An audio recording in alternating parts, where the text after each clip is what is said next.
Friends, welcome back my channel. ఈరోజు మన వీడియోలో బ్లౌజ్ యొక్క ఫ్రంట్ పార్ట్స్కి హుక్స్ పట్టి కాజా పట్టికి మధ్య గ్యాప్ రాకుండా ఏ విధంగా స్టిచ్చింగ్ చేసుకోవాలో ఈ వీడియోలో అయితే మీకు చెప్తాను ఫ్రెండ్స్.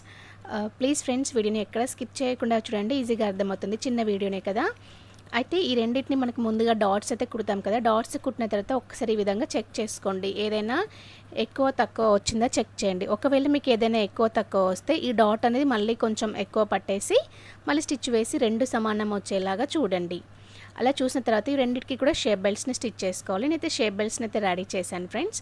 ఇలా రెడీ చేసిన షేప్ బెల్ట్స్ని కార్నర్ ఉంది కదా, ఈ కార్నర్ అనేది కొంచెం బయటికి వచ్చేలాగా చూసుకొని స్టిచ్ వేయాలి.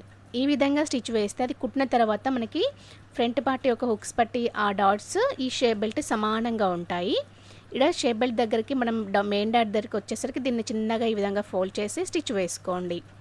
ఇలా మీరు కార్నర్ బయటకి రాకుండా నార్మల్గా స్టిచ్ వేశారనుకోండి, ఒకటి ఫ్రంట్ పార్ట్ లోపలికి వెళ్ళడం కానీ, లేదా షేప్ బెల్ట్ అనేది బయటికి రావడం, లేదా షేప్ బెల్ట్ ముందుకు వెళ్ళిపోయి ఫ్రంట్ పార్ట్ లోపలికి వెళ్ళిపోవడం, అలా ఎగుడు దిగుడుగా అయినట్లుగా కనిపిస్తాయి. అలా కాకుండా ఇలా కొంచెం కార్నర్ అనేది బయటికి వచ్చేలాగా చూసుకుంటూ స్టిచ్ వేసామనుకోండి, మనకి షేప్ బెల్ట్ ఈ ఫ్రంట్ పట్టు అనేది రెండు సమానంగా నీట్గా కనిపిస్తాయి. ఇక్కడ చూడండి, ఇలా కుట్టిన తర్వాత మనకి చూడండి ఇంత నీట్గా ఇట్లా కనిపిస్తుంది.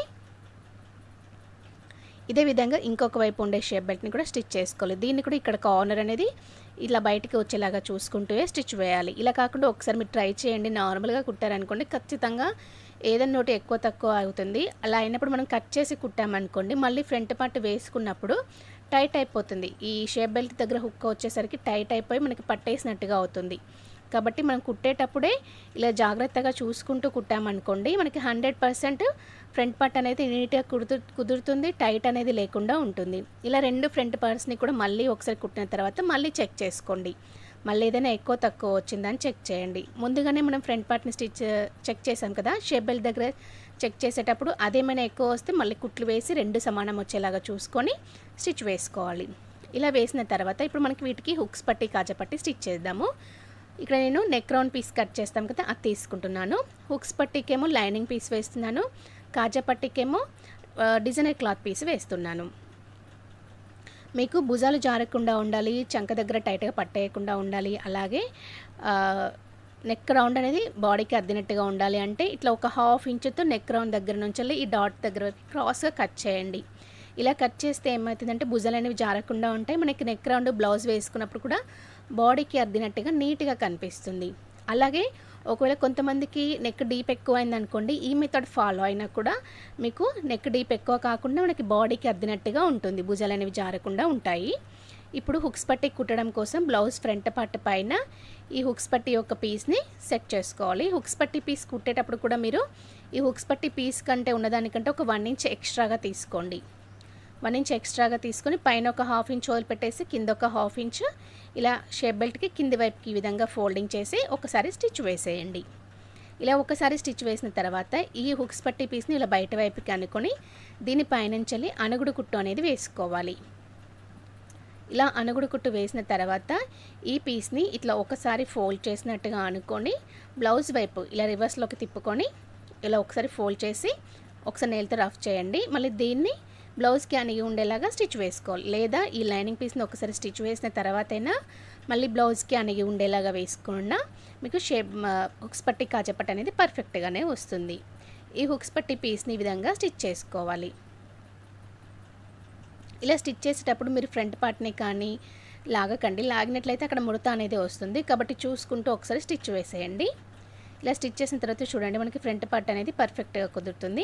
ఇలాగ లైనింగ్ పైకి వస్తే దాన్ని చిన్నగా కట్ చేసేయండి. ఇప్పుడు కాజా పట్టిని స్టిచ్ చేసుకోవాలి. కాజా పట్టి కోసం నేను నెక్ రౌండ్ పీస్ తీసుకున్నాను. దీన్ని ఇలా డబల్ ఫోల్డ్ వేసేసి షేప్ బెల్ట్కి కింది వైపుని ఈ విధంగా ఫోల్డ్ చేయండి. ఈ కాజా పట్టి పీస్ అనేది రివర్స్లో అంటే లైనింగ్ క్లాత్ వైపు నుండి స్టిచ్ చేస్తాము.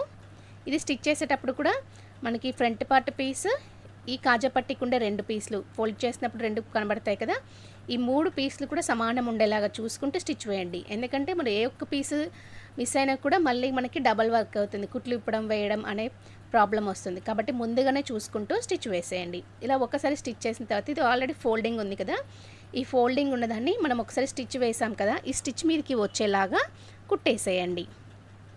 ఇలా ఒక్కసారి కుట్టిన తర్వాత కాజా కుట్టుకోవాలి కదా, కాజా కుట్టుకోవడం కోసం ఒక హాఫ్ ఇంచ్ క్లాత్ వదిలిపెట్టేసి, అంటే ఒక పాదం వరుసన స్టిచ్చింగ్ వదిలిపెట్టేసి కాజా కోసం స్టిచ్ వేయండి. ఇలా స్టిచ్ చేసిన తర్వాత ఒకసారి రఫ్ చేసినట్లు అనుకొని థ్రెడ్ని కట్ చేసేయండి.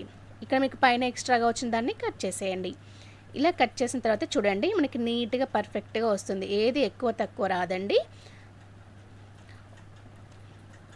ఇలా మీకు నెక్ రౌండ్ దగ్గర అయినా ఎక్కువ తక్కువ వస్తే ఆ నెక్ రౌండ్ పీస్ ఉంటుంది కదా పైన, ఏదైతే ఎక్కువ వచ్చిందో దాన్ని మళ్ళీ రౌండ్ షేప్ కలిసేలాగా కట్ చేసేసుకోవాలి.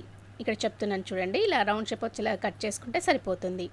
చూసారు కదా ఫ్రెండ్స్, చాలా ఈజీ మెథడ్లో ఉక్స్ పట్టి కాజా పట్టిని గ్యాప్ రాకుండా ఏ విధంగా కుట్టుకోవాలి, అలాగే భుజాలు జారకుండా ఏ విధంగా స్టిచ్ చేసుకోవాలో. Thanks for watching friends. Please subscribe my channel.